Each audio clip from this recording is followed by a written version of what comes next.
Constable, I just want to go back, if I can, to complete the sequence of events at the Para community when you were explaining to them how this tragic incident had occurred. Yes. You told Her Honour that there were two separate occasions where one was the second one occasion was when you were called for a community meeting. Correct. You told us before the break that you went through the sequence of events that gave rise to this shooting incident. Correct. How did it happen, including the lead-up. Did all of that happen on the first occasion, or was it a mixture of first and second? For both, yeah, they were separate. So I ran through everything in the first one, and then I ran through it in the second one as well. Oh, so you did it. You repeated it twice. I did. So that it would, I assume, reach a wider representation of the community? Yeah, so Bladderwich is outside the Utopia homeland. So Bladderwich community comprises of up to 600 people within that one community, and it's sort of condensed, and there's a couple of little outstations where Utopia homelands is spread out into various little outstations. Yeah.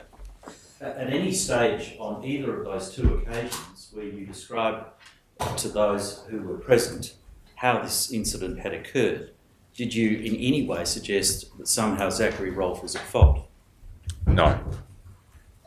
How did the community, or the members of the community on each occasion, receive your explanation for how this incident had unfolded?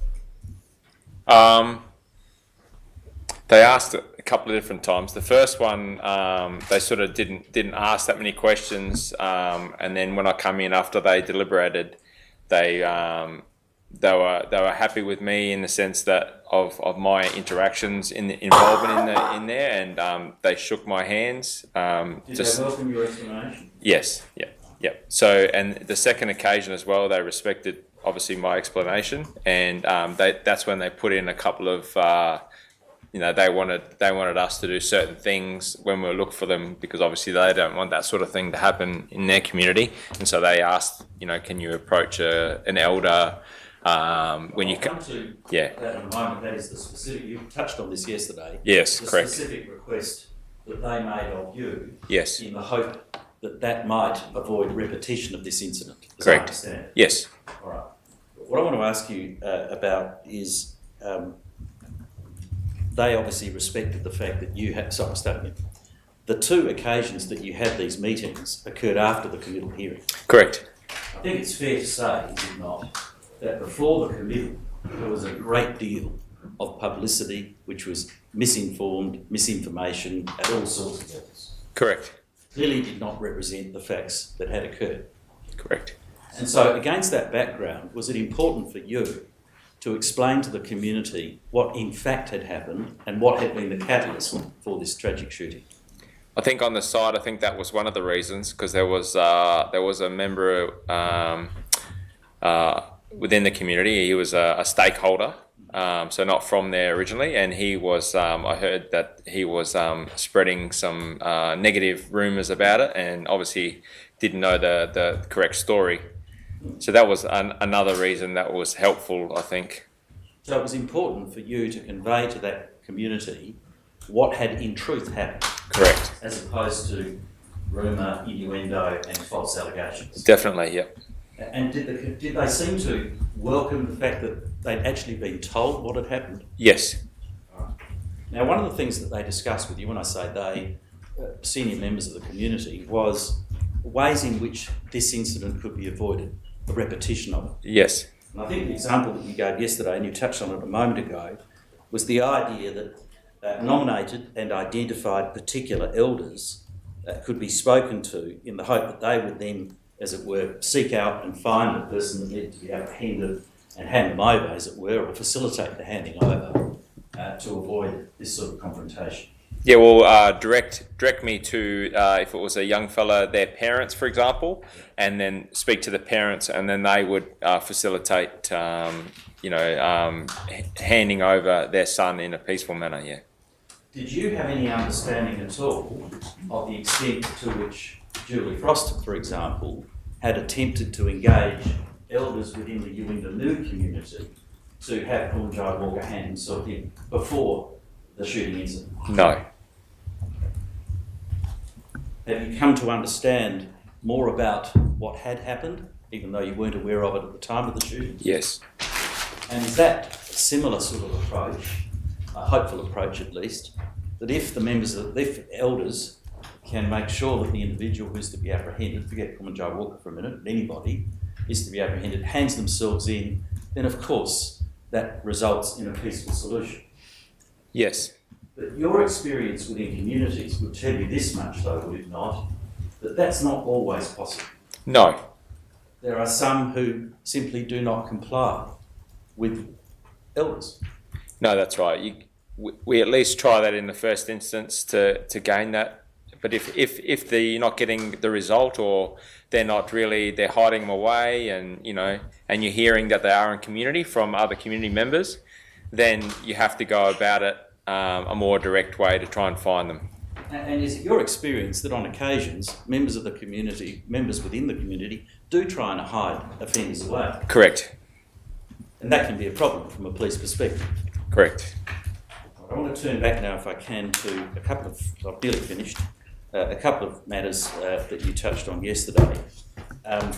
One of the questions that was asked by Dr. Dwyer was, who was the team leader? You might remember that line of questioning. Correct. At no stage did Zachary Rolfe actually nominate himself as team leader. He did not.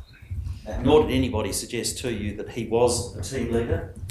They did not. As I understand the extent of his evidence, your evidence yesterday was this. You knew that by the time you got to the Alice Springs police station, Shane McCormack told you that the target was Kumanjayi Walker and the mission was to find him and arrest him. Yes. And by that stage, you had an understanding that Zachary Rolfe had been briefed in part by Shane McCormack. Yes. In other words, he'd been given some information about this mission. Yes. And it was against that background that Zachary Rolfe spoke to you. Yeah, so he said, go over there and speak to Zach. He's got some details about what you're doing. Yeah. And it was in that context, I think, that Zachary Rolfe, in the presence of other members of the IRT, played the Axe incident. Correct. Which was the background to your departure from Alice Springs to Yuendamu. Yes, that's right. And then when you get to Yuendamu, you're only at Yuendamu police station for, I think it was about 9, maybe somebody would correct me, about 9 minutes, a very short period of time. Yes. Before you're deployed by Sergeant Frost at 7:05 p.m. Yes. We don't need to traverse that again.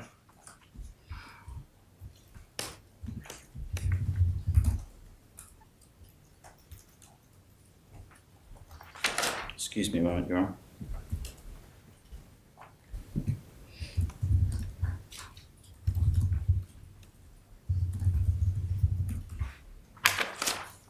I wanted to ask you about the description that you gave of Zachary Rolfe. Before I get there. You were asked this question at page 1760 by Dr. Dwyer.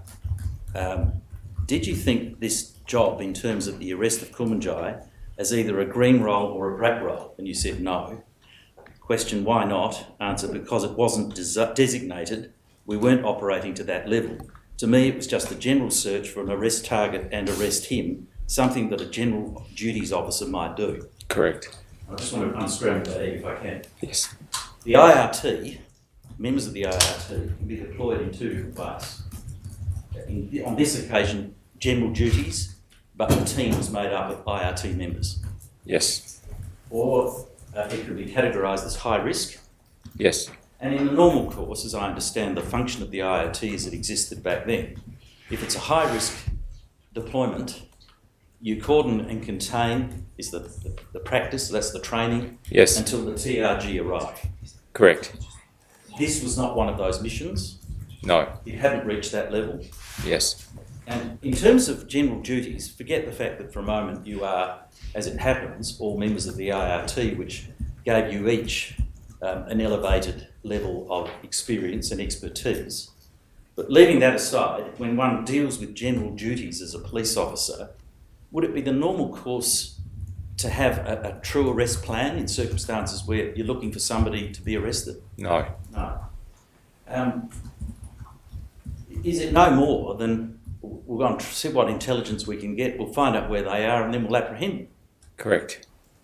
And in this case, when you entered the house first, followed by Zachary Rolfe, that's house 511, you've told us that you didn't know, you didn't identify him, or you weren't able to as it were, ID him when you first saw him, but you had a suspicion that it was likely to be Kumanjayi Walker, Yes. which turned out to be correct.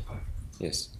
At no stage did he indicate to you anything that suggested that he was armed. No.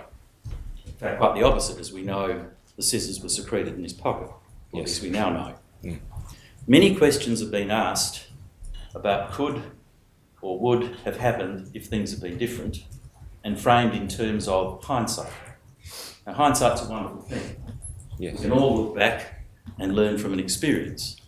But in this particular case, with the information that you had, was there anything that you did or the other members of the ART did, given the limited information that you had as you understand it, that was inconsistent with the way that you'd been trained? No. Or how you would normally go about your business of identifying a target and arresting them? No.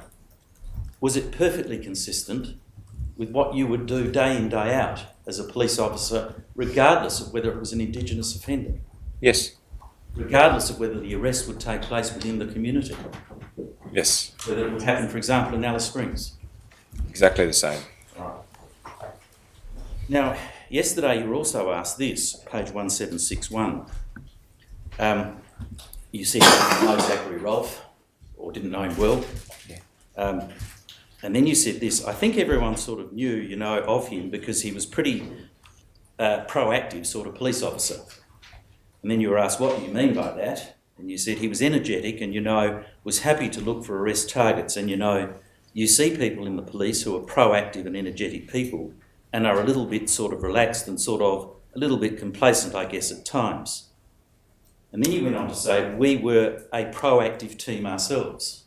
Yes. That description that you attributed to Zachary Rolfe was not a disparaging description at all, was it? No. In fact, at one level it was complimentary. Yes. Would you agree that that description reflects what you think is a true representation of each one of the members of the ART team who were deployed on this particular occasion? Definitely. So in other words, you would describe yourself in the same way. That is a proactive, energetic person. Correct.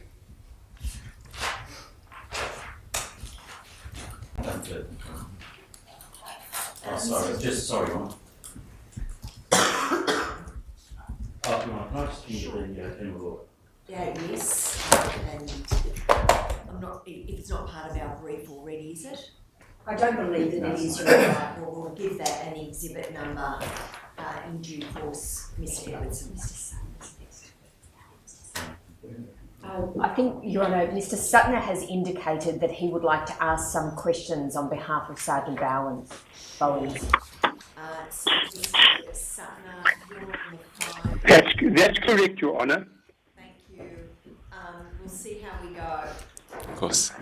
And if you could just let the officer know your role in these proceedings. Your Honour, I'm battling to hear you. Are you able to hear me? I can hear you quite well. Can you hear me I can now hear you. Okay. I can now hear you. All right. Can I go ahead? Go ahead. Just let the officer know exactly your role in these proceedings. Yes. Constable Ebel, I apologise for the fact that you cannot see me. I represent Sergeant Bowens. I just have a few questions for you.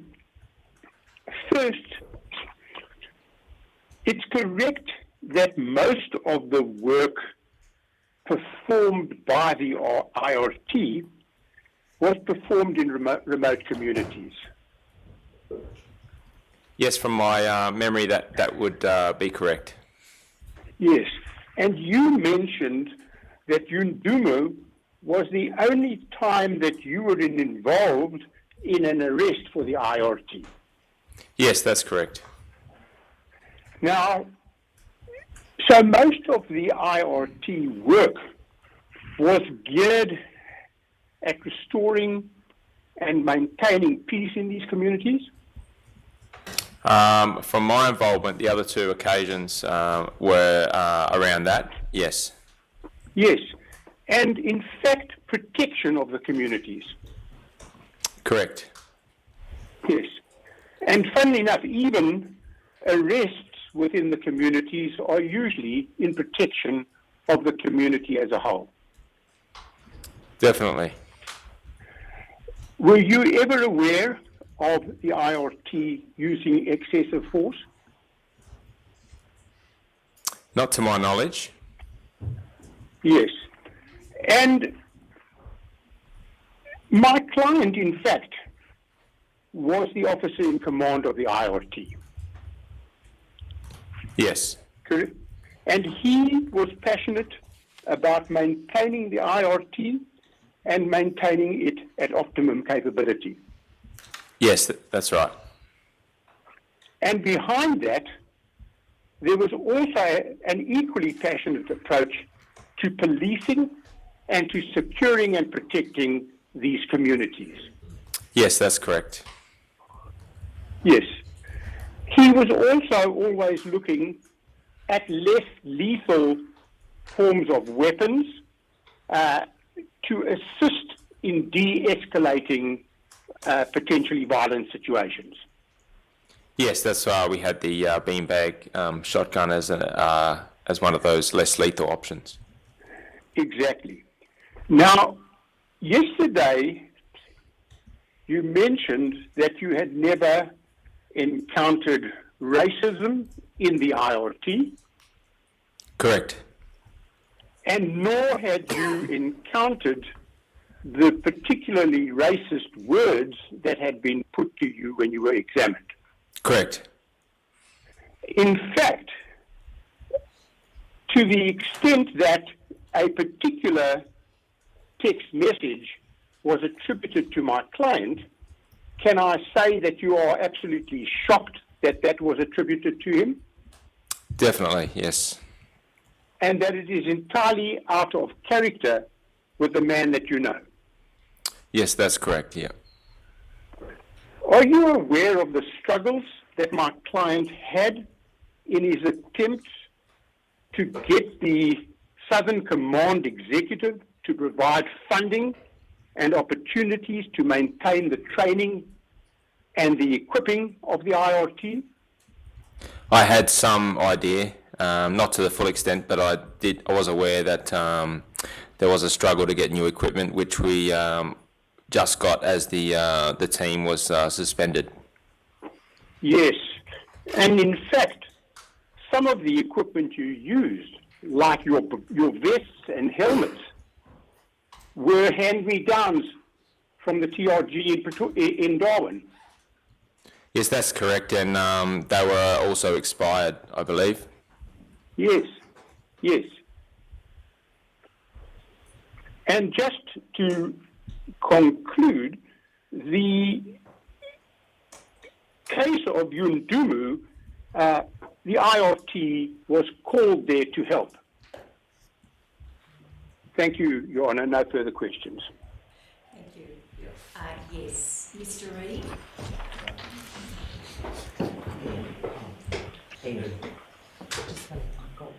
Oh, sorry, Ms. Lawson. I thought, given that it might be best if Mr. Reid goes last, my name's Sally Oslands. I'm appearing for the Northern Territory Police Association.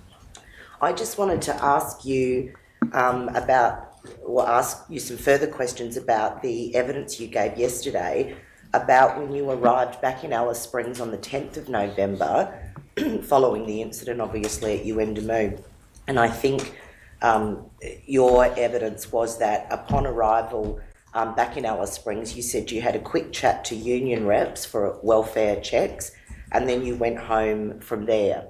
So other than having a quick chat with the union rep in relation to your welfare, did you have opportunity to speak to anyone else about your welfare or support services or anything that was available to you in dealing with what had happened? Yeah, I think, I can't remember if it was a couple of days after we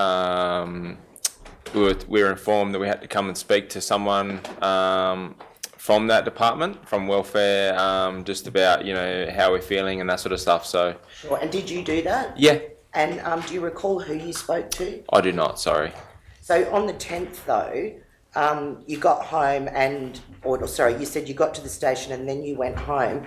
And I think your description of how you were feeling at that time, that being on the 10th, you said you were exhausted, you were emotional, and you were distressed, and then you had the 11th off work. When did you return to work? I think it was more for my family. They were concerned about what had happened, and so we went away for them just for a week.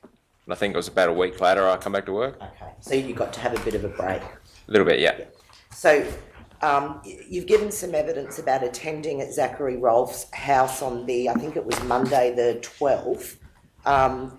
So between when you just said you spoke to someone in the welfare department, was that before or after you went to Zachary Rolfe's house? I'm not sure. I can't remember that. Okay. Yeah. And the only other thing I wanted to ask you about was you've been interviewed and given evidence a number of times in this matter. I think there's 3 interviews that are in evidence in this matter. You gave evidence at committal in September 2020. You gave evidence in a Supreme Court trial in March 2022. Correct. You're obviously giving evidence now. Is it the case that you were directed to attend for a further interview in relation to this matter in August of this year, a month before the committal started? Sorry, the inquest started. Direct. Yes, I was. That's correct. So there was a further directed interview, and would it be fair to say that reliving all of these events causes you ongoing stress and concern? Definitely. And in all of that time and through all of those interviews and all of that evidence, has there been a debrief in relation to the lead up to and what followed in Yuendamu in November 2019? A formal debrief from the department? No. Do you think that that's something that would assist you and potentially other members in dealing with traumatic events like this? Definitely. Yep. Yes, that's all. Thank you. Your Honour, my apologies. I overlooked 2 very discreet topics I said you wanted to leave to us. The barbecue is one. You gave evidence about your attendance at the barbecue. Yes. You told the court that you started to, as it were, relay what you saw and heard in the events leading up to the shooting, involving the shooting. Yes. And I think your evidence was that Shane McCormack basically closed you down and said, don't talk about it. Yes, that's correct. You also went on to say that you were doing it from really a mental health point of view. Yes. There was no intention by you in any way to, as it were, contaminate potential other witnesses. No. Was there anything that occurred in the barbecue or at the barbecue in your presence that in any way suggests to you now upon reflection that your account that you gave either in statements before the trial or at Zachary Rolfe or indeed in this coronial inquest has in any way been contaminated or influenced by what occurred at that barbecue? No. Thank you. One last thing. When you were deployed from the Yuendamu police station at 7:05 by Sergeant Frost, we know on the evidence that Alex Alfeo was actually present at the police station. Yeah, Felix Alfeo. Yes, that's correct. And you said yesterday, I think, that obviously if you've got a member such as him that could assist in identifying where an individual is, then that would be a resource that would be valuable to those who are deployed. Definitely, yeah. Was it ever suggested to you by anyone, including Sergeant Frost, that Felix Alfeo had intelligence or information that would assist you in identifying where Kumanjayi Walker was on the 9th of November? No. Was it ever suggested to you or any other member of the team in your presence that he could accompany you for that purpose? No. No. Thank you. No further. I have a couple of questions on that. Yes, thank you. I'm going to get you to tell this witness your name because I don't know that I have got a handle on the pronunciation. Sorry about that. Constable First Class Adele, my name is Kazimir Zichi and I ask you. I appear for NT Health. Yesterday and again today, in response to questions from Mr. Edmondson, you gave evidence about presenting to elders in Alpara and in Umbladawash. Correct. I won't traverse the details again, but the outcome on each occasion was that the community deliberated and determined that it was happy to accept you policing the community. Correct. Are you aware of any occasions on which elders have indicated that the community did not want to be policed by a particular police officer?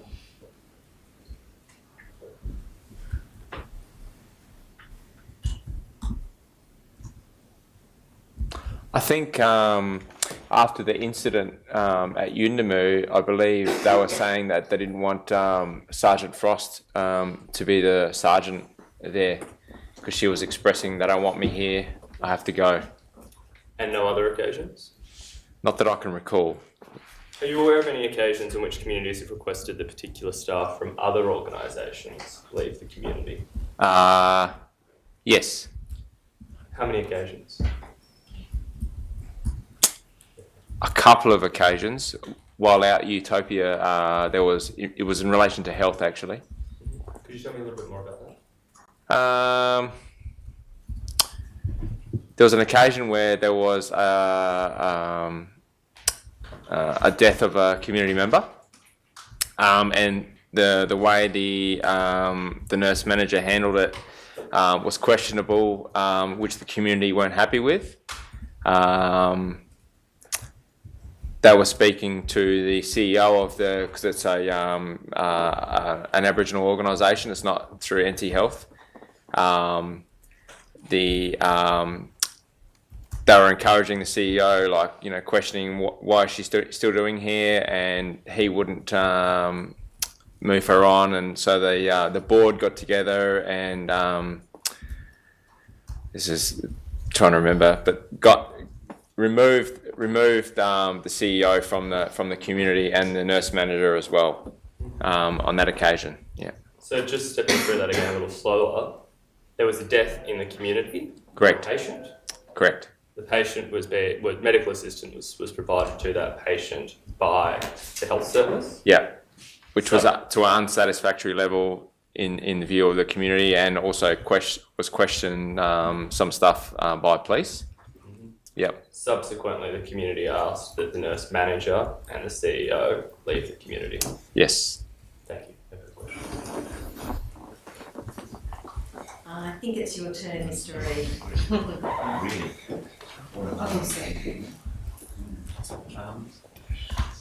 Mr. Edwardson finished up with Mr. Aletho. He did say the only information he gave to you was that he might run and that might try to escape or something to that effect. Is that right? Could you say it again? Sorry. When you were at Yuendamu. Yes. Did Mr. Aletho say that he might run or he might Alefeo. Yeah. I can't recall him saying that. No. Now, you were asked yesterday about, and you made the concession, more information is always best, and Yes. various pieces of information as to the deceased's hearing, that he was flighty, that he might be have poor impulse control, that they didn't know that he might have FASD. Yes. That might have been information that could have been provided that might have ameliorated the way you conducted your arrest. Is that right? Yes, it may have changed a little bit. Yes. Yes. That was all information that the officer in charge could have said, look, you're there at the police station for 12 minutes, said, look, just wait a minute, I need to tell you these things. That was within the community sergeant with the local knowledge. Is that right? Yes. You were not provided with that information. No. On the other hand, had you also been provided with information that the deceased was involved in the family safety framework and that he may well have been living with the previous victim, is that also a consideration that may have indicated to you slightly more need to affect the arrest? Yes, definitely. Now, questions were asked about permission to enter the house yesterday, and you indicated, well, I thought there was permission. But the reality is that there was a warrant for his arrest. There was also very strong evidence that he had committed an aggravated assault, an indictable offence. And in those circumstances, provided you had a reasonable suspicion, and suspicion is not knowledge, that the person was in the house, you're entitled to go into a house without permission. Is that right? I would need to form a belief. That's right. Yeah. Yes. And on the information you had in the fluid situation, you went to 577, there was an indication that you left 577, gone to the other house, and there was a man in the house or a person in the house that appeared to be keeping away from you. Is that right? Or likeness of probably the person we're looking for, yeah. Now, you were also asked about the question of high risk. Now, in a command situation, if a situation is designated as high risk, that is a designation that is assessed and made by command, isn't it? Correct. That is not your assessment, is it? It is not.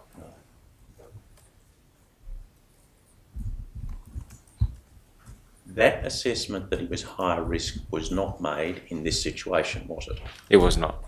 Because if it had been made, more hoops have to be jumped through, and if it was designated like that, you would be simply in a cordon and contain situation, and you would wait for the TRG, yes? Potentially, yes. If the TRG came, there really may be a more military type entrance into the community. Would that be right? Correct, yes.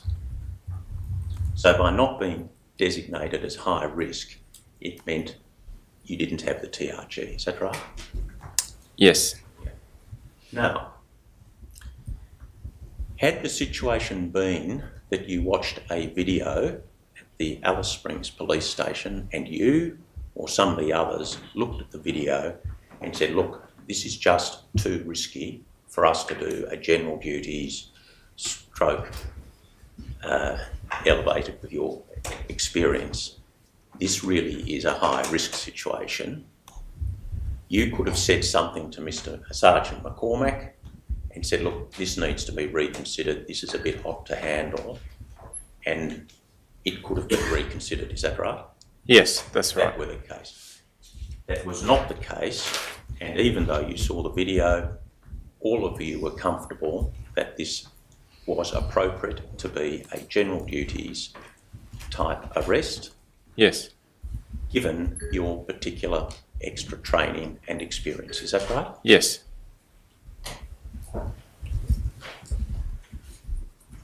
And even though you gave evidence yesterday that in the perfect world you might have had 8 people, Yes.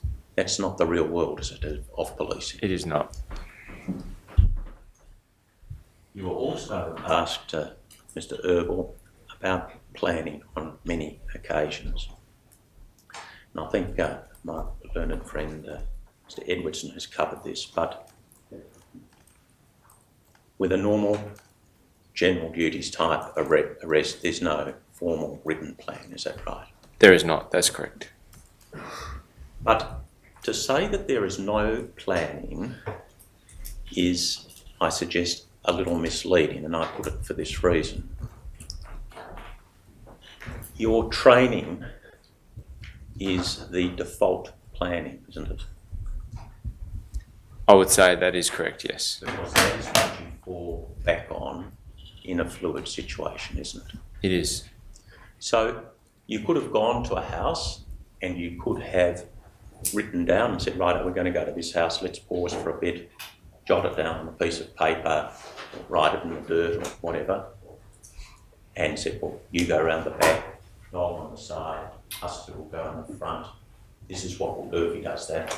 But in fact, that is unnecessary for people of your experience because that is intuitive, isn't it? That's It what is, you do. yes. Yeah. Cordon and contain, 2 officers in, the dog on the side. The purpose is to try and identify the target, and in this case, where it could potentially escalate, act quickly, restrain and handcuff and hopefully walk him back to the police station. Is that right? Yes.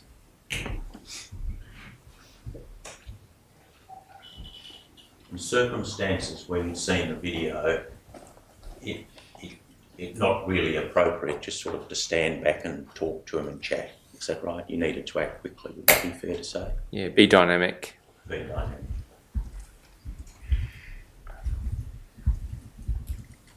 Even when you have written plans, they don't always go to plan, and you have to use your experience, your training and your judgment. Is that right? Correct. Now, Mr. Mullins suggested to you tomorrow after this tragic incident that you should have stayed in the house. Yes.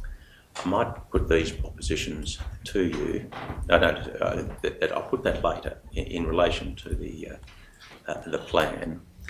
He suggested that once you had a reasonable basis, which you appeared to have, that he was in the house, you could have rung back and contacted the officer in charge. Is that right? That's Yes. what I put to you. I put this to you. 1, she never asked you or told you to do that. Is that right? Correct. In fact, the direct opposite. She said, if you come across him, arrest him and bring him to the station on a 137 and deal with it. Correct. Right? Yes. 2, there was nothing in the information that you were provided with as to particular circumstances about the deceased that would suggest you would be better to stand down, hold back and wait for further direction from the officer in charge. Correct. Yeah.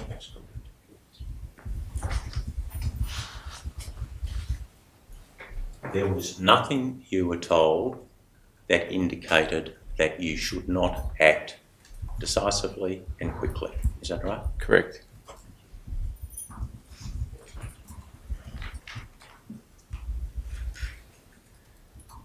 Now, I've complained that everybody's asked you about the rifle descriptor, and here I go about it. It shows Dr. Dwyer asked you about that, and I suggest she very fairly played you the video of that comment and that remark. Yes. Accept that. Yes. Because when it is in context, I suggest to you that you were walking through the community, you were talking in a low-key fashion, is that right? Yes. You had no raised voice or aggressive tone, yes? Yes. Your tone was quite different, for instance, from Mr. Mullins' tone yesterday when he was asking you questions, is that right? Yes. Yes.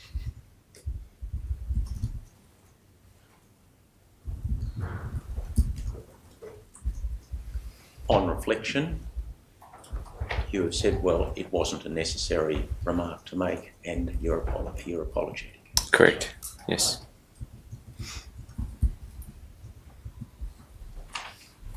And to make it quite clear, different people have different sensibilities. I think the Dutch people say some people have long toes, which means they can be trodden on more easily.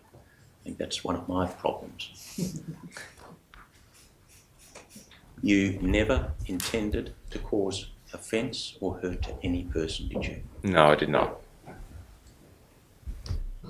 And if we are to be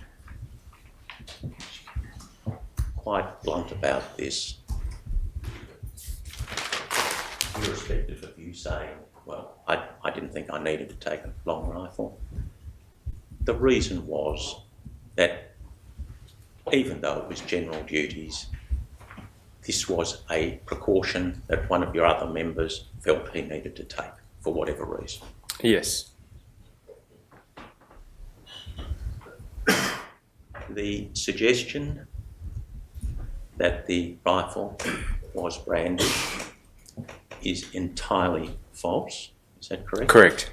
It was held in the, if you could explain what position it was held. The guard position, which is Could you close. stand up and show that to us, please? Yep. So the rifle will be slung across, and then he would have it down, pointing down like this way, and carrying it, walking like this, with the muzzle pointing to the ground.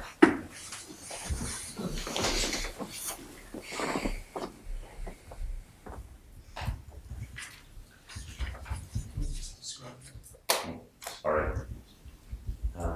Perhaps you could describe again. I think you're the arms instructor. Okay. Yep. Okay. A bit more detail. So the safety catch would be on, which is an ambidextrous safety. So either side of the weapon where you hold it, the muzzle will be pointing down, and the butt of the rifle, if you were to raise it, that goes into the shoulder. That would be up here, and you would walk around with holding the weapon with both hands, and the muzzle will be pointing down to the ground. Yeah.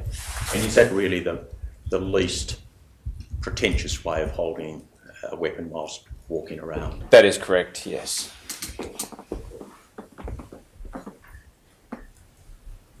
And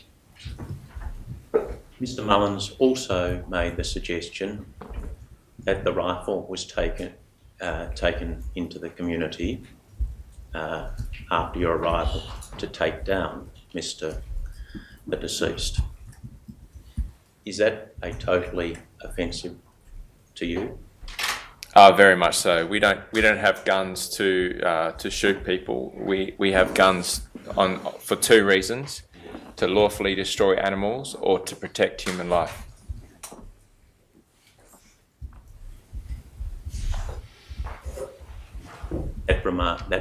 That suggestion to you was untrue and unfair. Is that right? Yes. Thank you.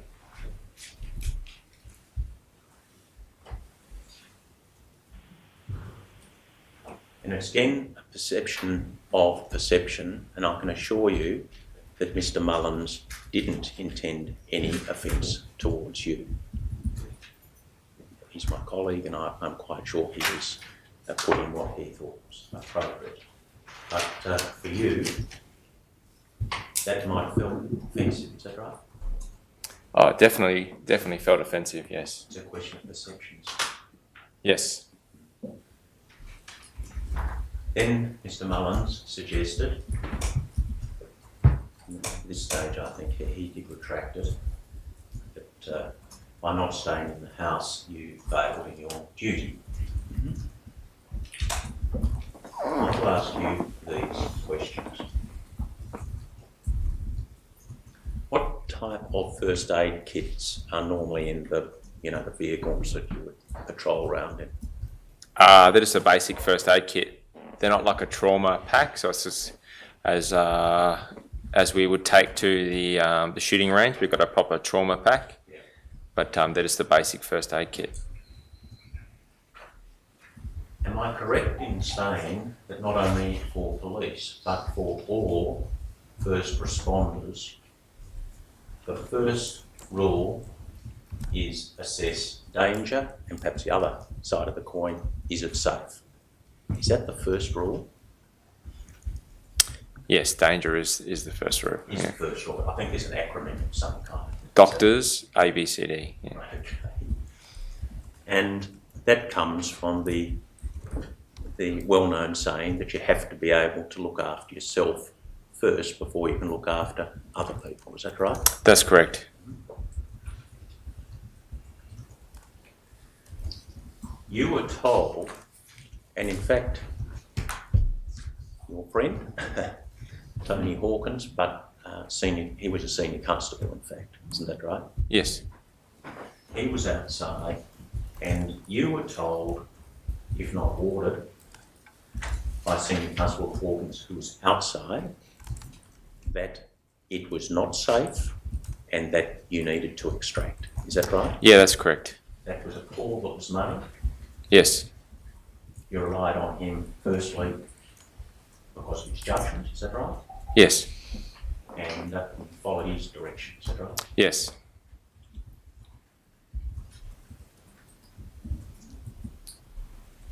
Further,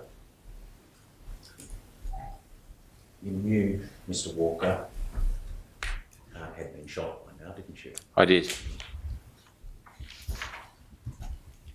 It was critical to get him back. Would have been medical benefit of critical at the very least to get him back to the police station where you would be better positioned to administer first aid. Hopefully, sadly, it didn't work out, but to stabilise and save his life. Is that right? Yes. In a safer environment. And where you had better first aid equipment, the station. Is that right? Yes. Yeah.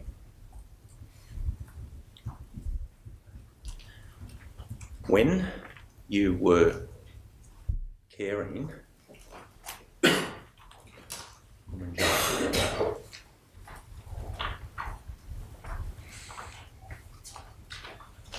by that stage, the disastrous arrest had come to an end. Is that right? Yes. It was now in a different, everything was in a different mode. It's a question of trying to help him, and it was then the role of the officer in charge and the local members to work out what to do, what was safe. Is that right? I think that role changed as soon as we were in back of the police vehicle. Yes. When we were, I think that's when we took the handcuffs off, and then we were conducting a bit of a head to toe to see his injuries to go from there. Yeah. But when you were back at the police station with the various perceptions as to what was happening outside, Yes. Whether a family member might come in, that was not then your role to get involved in that process, was it? No. You were doing your best just to give him some comfort, isn't it? Yeah.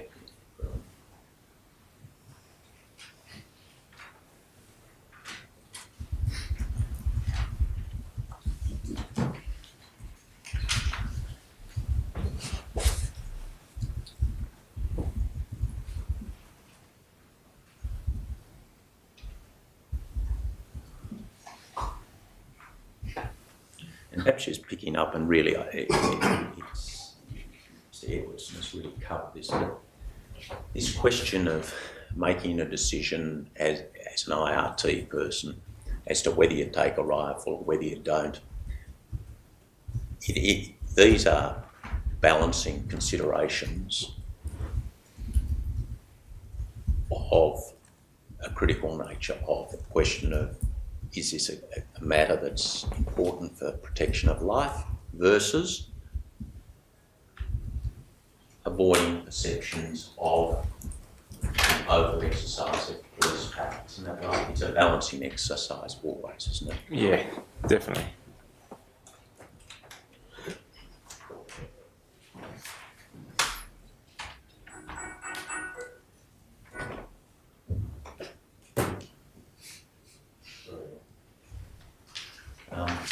Your Honour, they are the questions I have of Thank you, Mr. Lee. Dr. Dwyer. Thank you.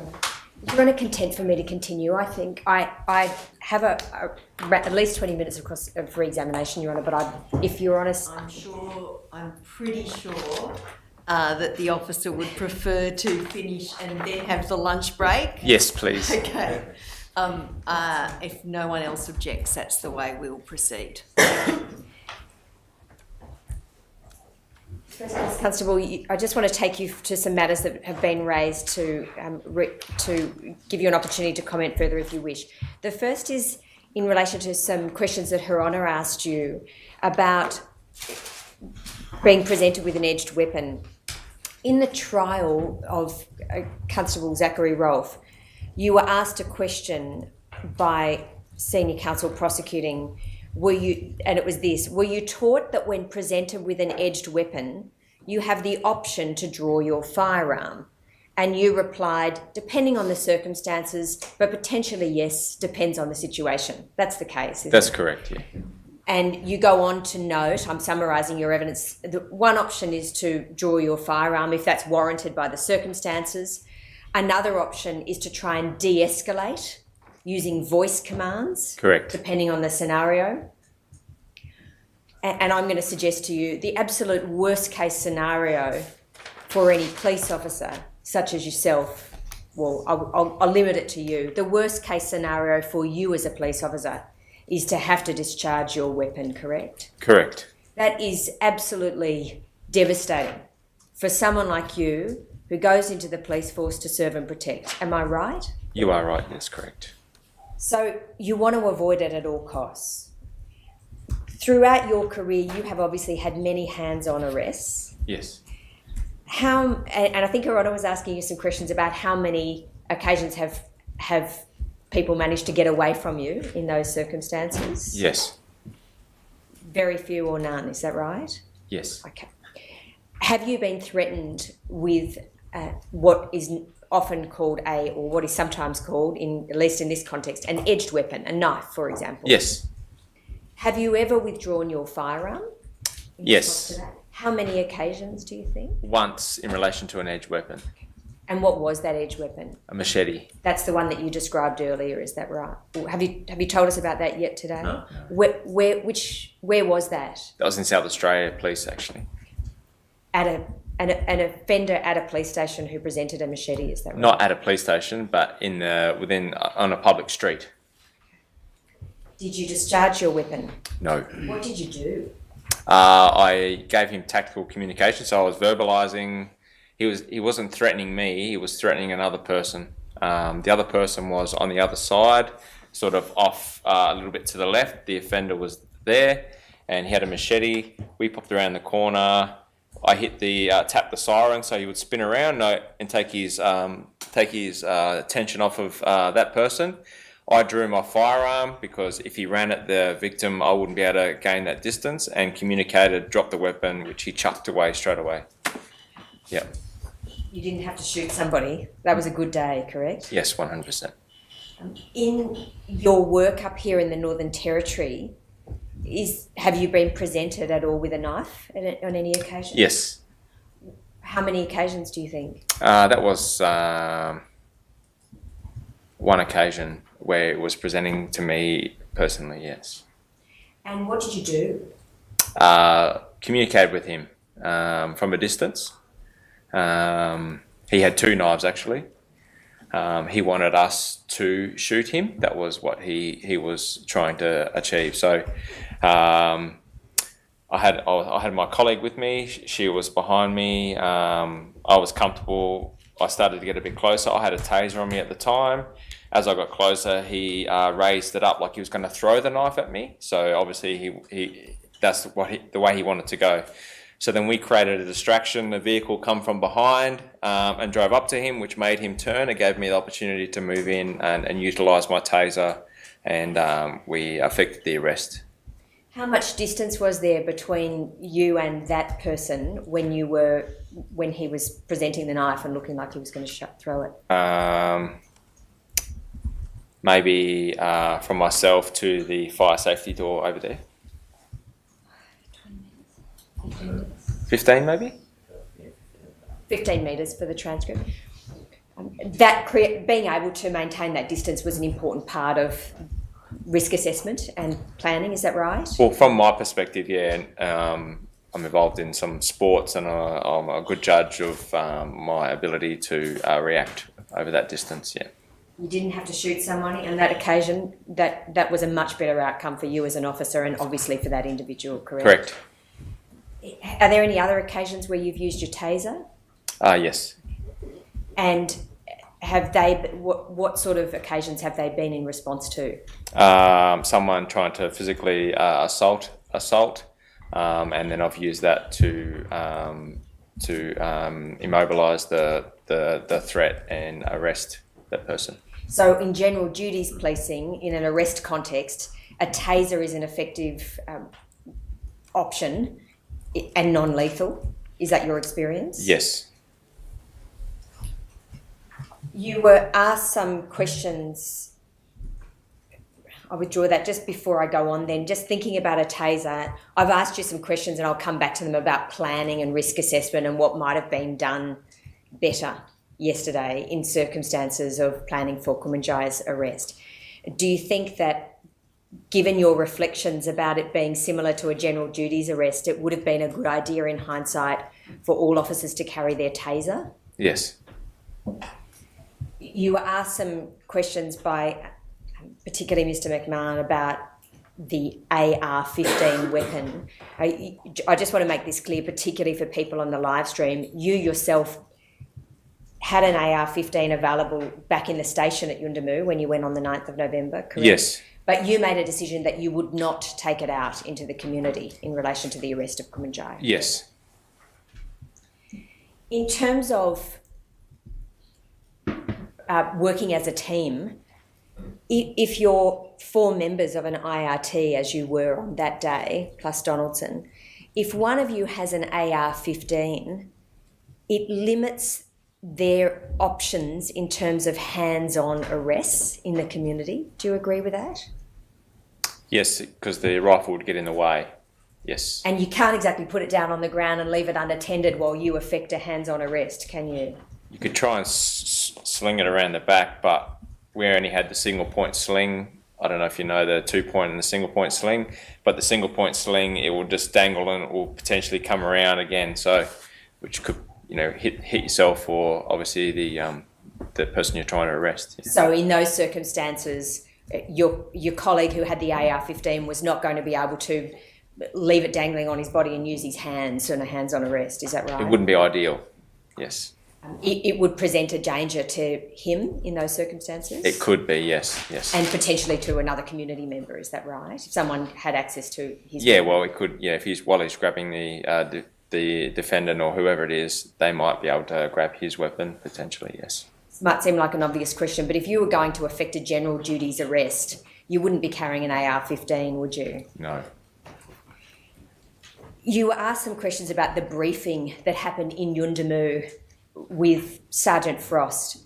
I just want to give you an opportunity to comment on the evidence that's been given by Sergeant Frost and Constable Felix Alafeo. I'm asking you these just to get you to genuinely reflect and try and prompt your memory. I don't want to suggest to you anything. I appreciate the length of time since this happened. Sergeant Frost, in her evidence,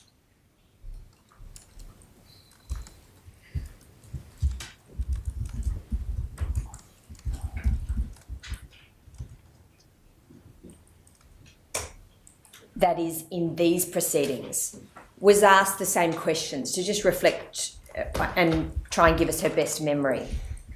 And I asked her this question. I said, I'm not going to play you this footage again unless anybody asks me to, but the CCTV footage shows that at 7 p.m. and 30 seconds through to 7:05 and 16 seconds, so it's roughly 5 minutes, the 4 IRT members, and for most part Officer Donaldson, are there.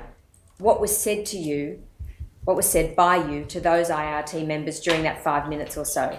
And this is what Sergeant Frost said. So I gave them the briefing. It was an informal briefing. It was more like a conversation, but it was effectively what had been happening in the community and what I expected them to do. Do you remember Sergeant Frost talking to you during those 5 minutes about anything that had been happening in the community more generally? I can't recall. She goes on to say, at the time of I ask her, at the time of that informal briefing, do you recall actually referring to the written document, the operations order? And Sergeant Frost said, I can't recall now. But I know in my head, I was satisfied that they were all aware of it.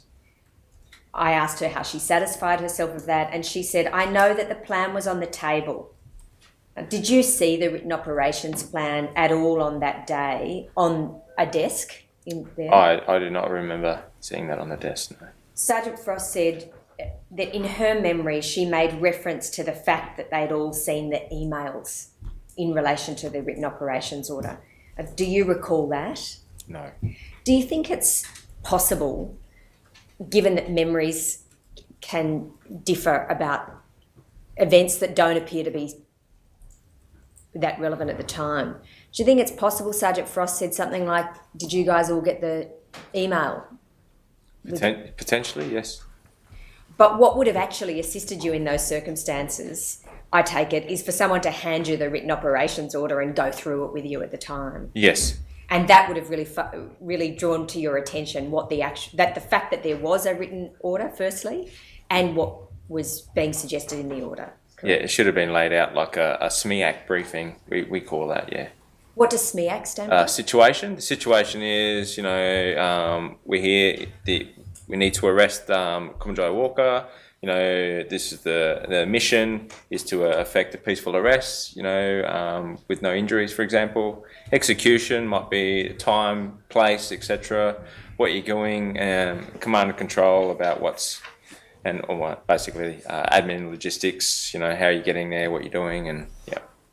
Do you think part of the learning then from this tragedy is that it would be appropriate if you were drafting standard operating procedures involving something equivalent to the IRT in the future, you write in there that there needs to be a SMEAC briefing?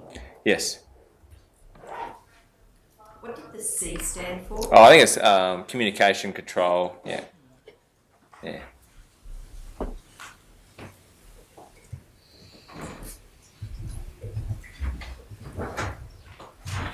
Just before I finish on that point, I just want to put to you in fairness what Felix Alafeo said about this. He gave evidence in these proceedings, and for the benefit of my friends, it was the 20th of September 2022, page 734.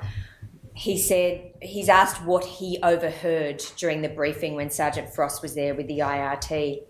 He said, what I heard was Sergeant Frost telling them that the arrest will take place at 5:30 the next morning, and that we have to meet at Yuendamu Police Station at 5 o'clock. You didn't hear that? Is your evidence? No, I did not. You think it's possible that was said while you were focused on something else? Anything's possible. You were asked some questions by Mr. Edwardson of King's Counsel about the written operations order, at least in terms of your knowledge about Felix Alafeo being available. Yes. And Mr. Edwardson asked you or suggested to you that advice was never given to you that Felix Alafeo was available as a local member to assist in the arrest. Yes, I don't recall that, no. I'll see if Beck is able to do this at short notice, but I wonder if you can put on the screen 1956, which is Trial Exhibit 1.13. It's the written operations order. Just want to remind you again of exactly what it says, and then I'll ask you a question. Yes. If Beck's able to do that, it's page 2 that I'm after. 19-56.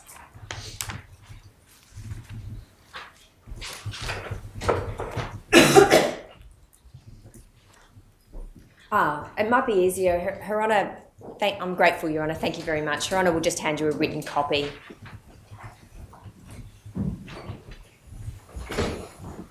So if you don't mind having a look, Constable, at page 2, you'll see there various members are listed underneath the photographs of Kumanjayi.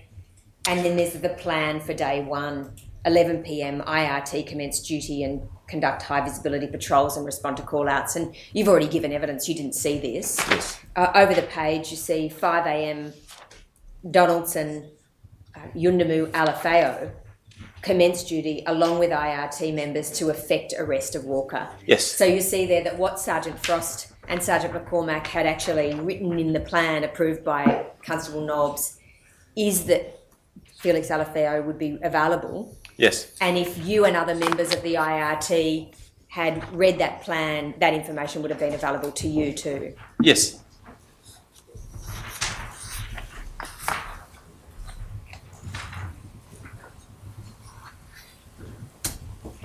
Another topic is just in relation to memory and how it works. Thank you, Becca. That can come off now.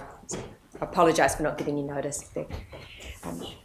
So I previously asked you, Constable, about the way memory works given your experience as a police officer and the different versions of events that you've given in relation to Kumanjayi's death, or Kumanjayi's passing, I should say. For the first version, the 10th of November, 3 a.m, although you're tired, the events are fresh in your memory.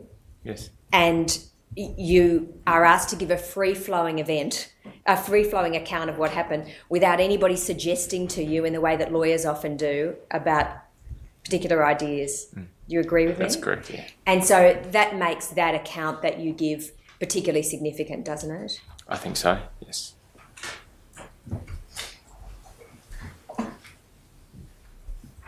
See, in your account on the 10th of November, when you're asked about what Kumanjayi had in his hand, you say this at page 5. At this time I could see, because I had him, I could see over his right shoulder, and I could see he had like a little, I didn't know what it was at the time, but I thought it was maybe a sharp stick hanging out of his right hand. And then I pulled him to the ground, etc. Yes. And then similarly on the 13th of November, when you're asked to give evidence about what happened, you said, I put my arm around him, you described the manoeuvre from behind. That's when I could see he had something in his hand. I didn't know what it was initially. It looked like something sharp out of his hand, maybe a stick or something. And that's genuinely what your perception was at that time, in that moment. Yes. And on the 11th of February, you describe it as some sort of weapon. By the time you get to committal, and please understand I'm not suggesting any impropriety, by the time you get to committal, you say, when you're asked to describe what Kumanjayi had, so I was holding his left arm and I held him like this and said, stop fighting. And then I looked over and I could see some sort of edged weapon in his right hand. The first time you introduced the idea of what Kumanjayi had as an edged weapon is at committal.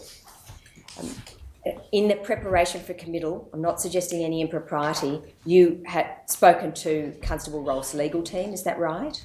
Yes, I think so. And did they describe that what Kumanjayi had as an edged weapon? I think they referred to, well, I can't recall exactly, but the scissors in general would be identified as an edged weapon. And you were reminded of that during your conferences with that legal team, is that right? I can't recall, but I can only guess, probably, yes. And you can guess probably because there's been the evolution of your evidence as we look at it. Do you agree? Yes. In your committal evidence,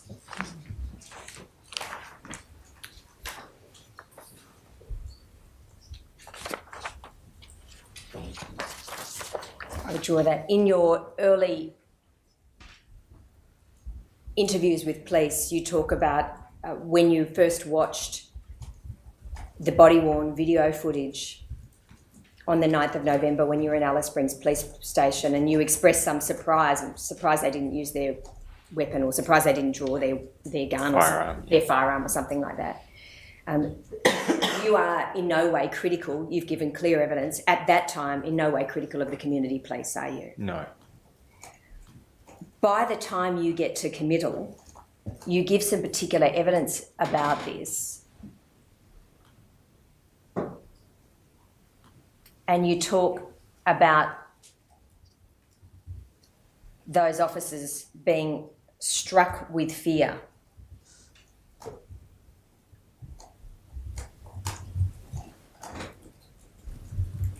And I'm going to find you the reference. You say, in response to a question by Mr. Strickland, then Mr. Walker appears to have picked up an edged weapon, which was an axe, and scraped it along the concrete in the room a couple of times. He then approached the officer at the door, and the officer stood back, put his hands up, I suppose struck with fear.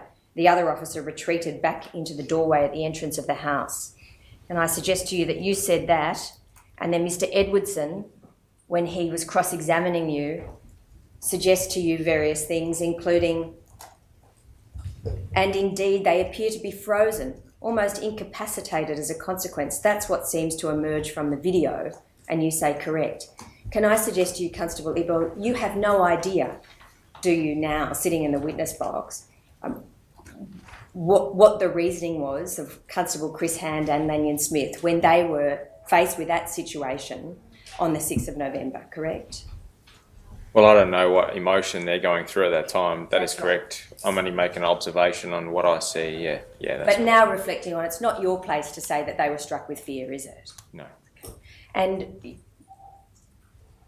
Officer Hand actually has a communication with Assistant Commissioner Worst in relation to this.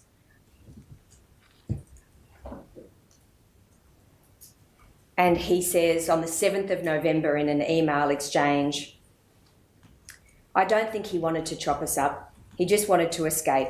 No one was injured, and that's the best result in my view. You agree with that?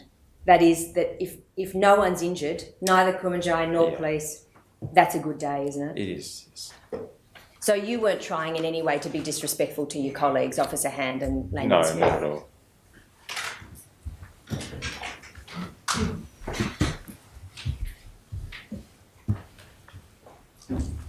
You were asked some questions by Mr. Edwardson about whether you had, I withdraw that, you were asked some questions, I think by Mr. Suttner, about whether you had seen anything to indicate a racial vendetta. I apologise, it was it was either Mr. Edwardson or Mr. Suttner. And I'm not suggesting to you for 1 second that what this was a racial vendetta. You didn't see anything like to suggest that, correct? No. But you also gave evidence yesterday that you had no knowledge of any racist language being used by Constable Rolfe or other members of the IRT, correct? Correct. And it would surprise you, or I withdraw that, it has surprised you to understand that that language has been used, correct? Yeah, that's right. And can I suggest to you it's disappointed you? Yes. And it gives you great concern that that language would be used. Yes. It's not professional. No, definitely not. And it has the effect, doesn't it, of dehumanising people who you serve in the community. Oh, 100%. And I'm going to show you MFIC. I'm not going to read these text messages to you necessarily. Well, I would ask that she doesn't. I believe it doesn't, unless there's some particular reason. I'm sure Dr. Dwyer will only do it if she considers that it's appropriate and necessary. That's absolutely the case, Your Honour. In relation to Constable Rolfe, if you have a look at page 2 of that document, for example, there's an email exchange between Constable Rolfe and a colleague where he refers to having a licence to towel up locals. That language is completely inappropriate, isn't it? It is. You didn't understand him to be someone who would use that language? No. I never heard any of them mention anything like this before. No. If he said something like that in front of you, you would have picked him up on it, wouldn't you? I would indeed, yes. And you would have told him that there's no place for speaking like that in a police force. No, that's correct. I think your language was yesterday, there's no place for it anywhere in society. So. No. And then have a look at page 3 and have a look at the language. I'm not going to read this one on the record. That Constable Rolfe uses in an exchange with Sergeant Mark Sykes. I mean, that is racist language, isn't it? It is. It is indeed, yes. And where racist language like that is communicated to a senior officer, you would expect that senior officer to jump on it and tell a junior that that is not appropriate. That would be, his role as a senior member to deal with that, yes. Because if senior members like that don't address racist language, then young and impressionable officers can have an understanding that that's okay and they perpetrate it themselves. Potentially, yes. And it can create a culture, I'm going to suggest to you, at least within a group of police, of disrespect. Do you agree? It has a potential to create that, yes. Have a look, if you don't mind, at page 4.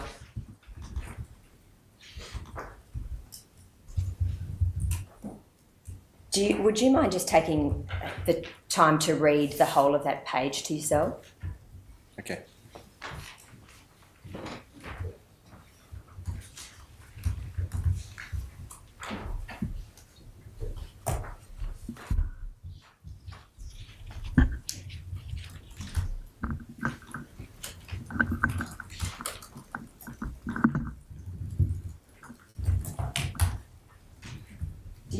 involved in that exchange, Yes.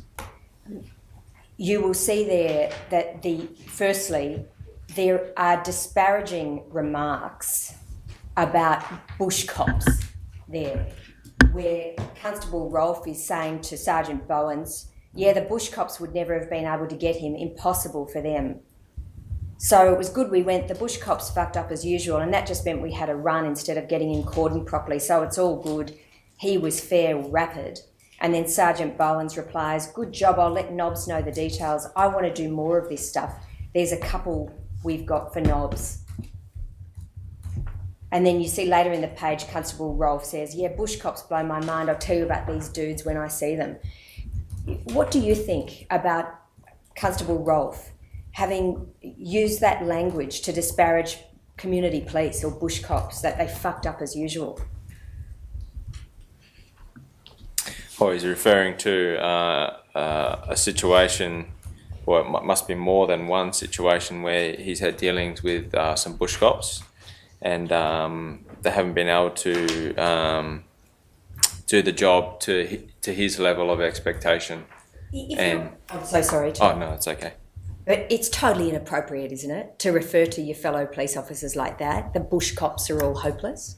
Yes. I mean, you've been a community police officer. You've been a bush cop for 2 years. Were you lazy? No. Were you stupid? No. Were you incompetent? No. It's absolutely outrageous for fellow officers to refer to community police in those derogatory terms. Do you agree with me? Yeah, certainly not professional. It's not professional. It certainly doesn't help to build a good culture within the Northern Territory Police Force, does it? No, it would not. And you see there that Constable Rolfe is expressing that to Sergeant Bowens, who is the head of the IRT. It was incumbent on Sergeant Bowens, wasn't it, to say to that young officer, that's not the way that we speak about our colleagues. If you've got a particular problem with someone, let me talk about it and I'll raise it with them. Yes, that's what you'd expect from a leader, wouldn't you? I would. And this is the only text message that I'll read to you. Sergeant Bowens, he texts Constable Rolfe, these bush coons aren't used to people going after them. What do you think of that language? It's derogatory towards the people that live within the community. And it's racist, isn't it? Oh, it is. Let's not dress it up. It's disgusting racism from the sergeant who is the head of the IRT. Do you agree with that? Yeah, certainly inappropriate to put it at least, yeah.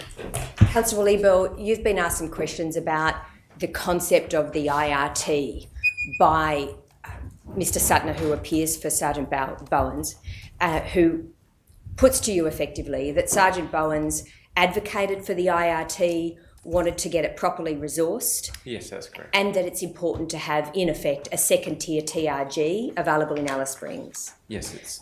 You would agree, I take it, that you need to have a tactical response group available in Alice Springs? Yes. The IRT has now been disbanded. That is correct, yes. And you would like to see some sort of professional unit being made available in Alice Springs in the future, correct? Yes. If that's going to happen, you want to see them properly resourced. Oh, definitely. I'm going to suggest to you, if that is going to happen, then we have to have a leadership structure that is respectful, professional. Oh, 100%, yeah. And a leadership structure that does not tolerate racist views amongst any of its members, correct? Yes.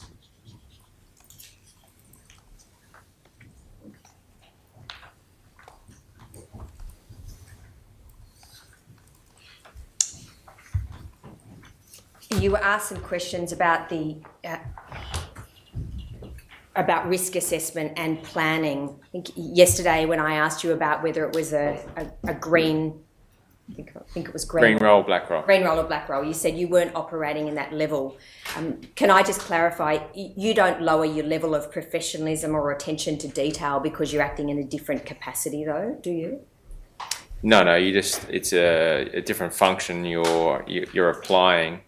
For green roll, for example, you would use cover and concealment, and you would do a cordon using observations and then relay the information to whoever is in charge.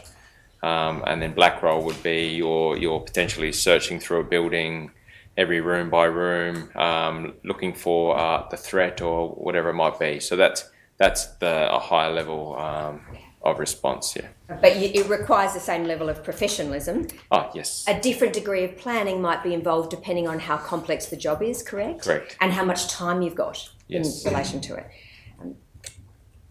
In the committal proceedings, you were explaining about why you were called out as the IRT to Yuendamu on the 9th of November, and you said that's why they called us out, because it was too high risk for community members to deal with what had happened a few days prior, and that's the axe incident. Yes. I anticipate submitting to Her Honour that the level of, that in this particular case you had knowledge of Kumanjayi's axe incident on the 6th of November. Yes. You had knowledge that he was possibly someone who would lash out if he was cornered, Yes. given the experience of that this job did call for a higher level of planning than was involved, than actually eventuated.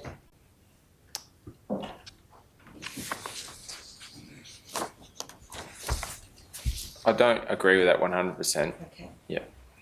Well, can I suggest to you this, that it called for a risk assessment to be discussed amongst the 4 IRT members Yes. before you went out? Yeah, I agree with that. And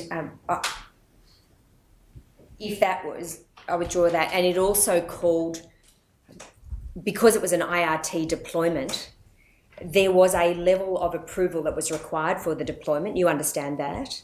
Yes. And a level of planning went into this deployment, correct? Yes. And all the members of the IRT who were responsible for executing that plan needed to know about it, correct? Yes. So there was a breakdown in communication, wasn't there, between the Yes. point at which the written plan was approved by Officer Nobbs and ultimately how it was communicated to officers on the ground. Yes. And I'm not going to try and sheet home responsibility for that. It might not even matter. But if that breakdown of communication hadn't happened, you would have had a really good opportunity to discuss with Sergeant Frost in Yuendamu what this written operations order required and to plan around that. Yes. And if something different was going to be done, then to come up with a different agreed plan. Do you agree? Yeah, definitely.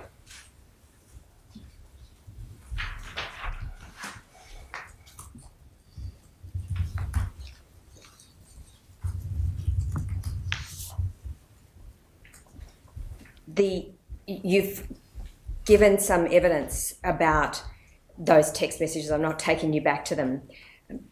And my learned friends have asked you some questions, including Ms. Wild for Najar, about the impact of Kumanjayi's tragic death. Tragic for his family, of course, impact on Constable Rolfe being charged, impact on the Northern Territory Police Force, terrible impact on a number of different communities, Aboriginal people deeply hurt about this death in custody and the way in which it occurred. Do you agree with me about that? When something like this tragedy occurs, it's an absolute disaster, isn't it? Yes, it is.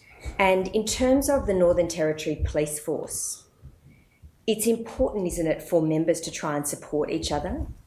I think that's important, definitely. Have you seen, I withdraw that, I think you've given evidence you don't look at the social media sites. No. You don't look at the I Back Zach campaign. No. You didn't buy a T-shirt. No. Do you read the NT Independent? No. Can I suggest to you that what would help the Northern Territory Police Force going forward is a culture of respect for each other? Yes. And then my last question, I withdraw that. Do you have any idea as to how that might be achieved going forward, given those text messages that have been revealed? To prevent this sort of thing from happening or occurring, and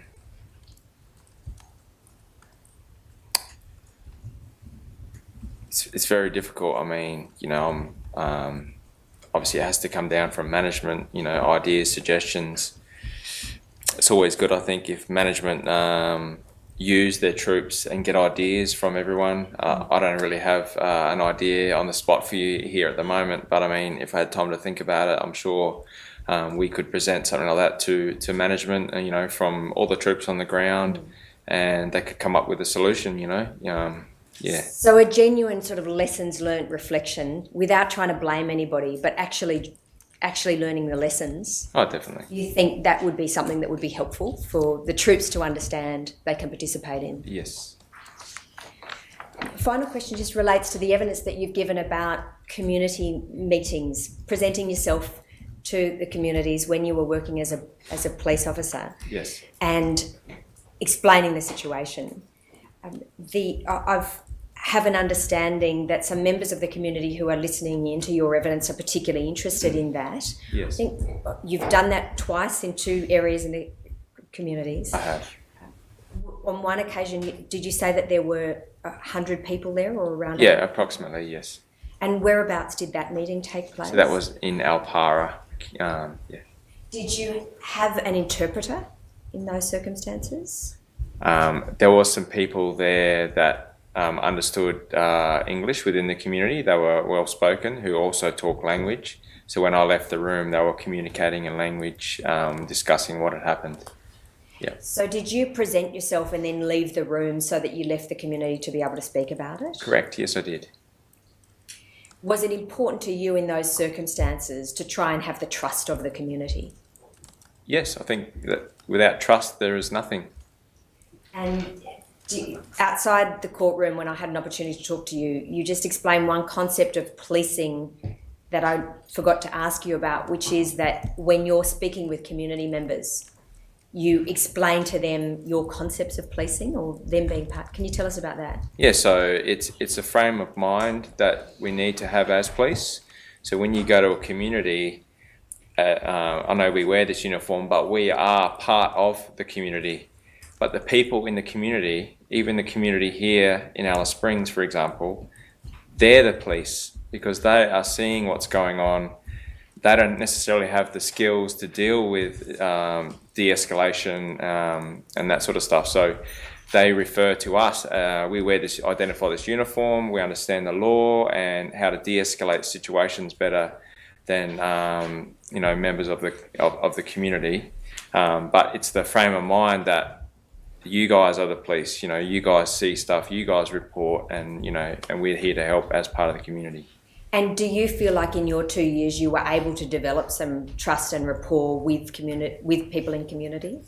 Well, I had a senior Aranda man mentioned to me that he had report from the members of that community that they trusted me and were very pleased with my efforts out there. What did that mean to you? It meant a lot because that coming through a third person, and it wasn't just me explaining my story, and it was obviously the word gets around that what work you're doing is positive. So do we draw from your evidence that there are particular skills that community police have in terms of engaging with the community members that should be?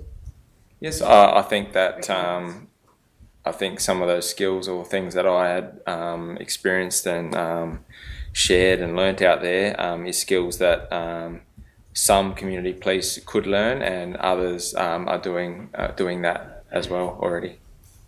Thank you, Constable. Those are my questions. You're just Sorry, arising yes, Mr. Reid. out of that, and not that I want to have the last say, but Mr. Edwardson, and also taking up Dr. Wisey, said part of the reason was so you could explain your situation from your perspective. Yes. But the other part of it was you were doing it out of respect for the community and their people. Is that's the other? That's correct, because that's how the community members deal with problems, and being part of the community, I also did the same thing. It's just about as much about them as you. Correct. Yes. And it's about listening. It is. Constable Eberl, we've had you in the witness box for a day and a half, longer than you expected. I appreciate that these are traumatic events that you've had to recall yet again. Yes. I hope that you take the time to ensure that you're well after giving your evidence today. Yes. And you get any additional support that you need to assist you with dealing with everything that's happened, including all the times that you've been required to give evidence. I also hope you go away knowing that we have listened to your evidence closely, and the inquest is all the better for hearing from you. Thank you. Sorry, exhibit number attributed to General Order 1, W1. Possibly not yet, we'll generate that. Thank you. Victoria Court now sends temporary Is it not? legend. Yes.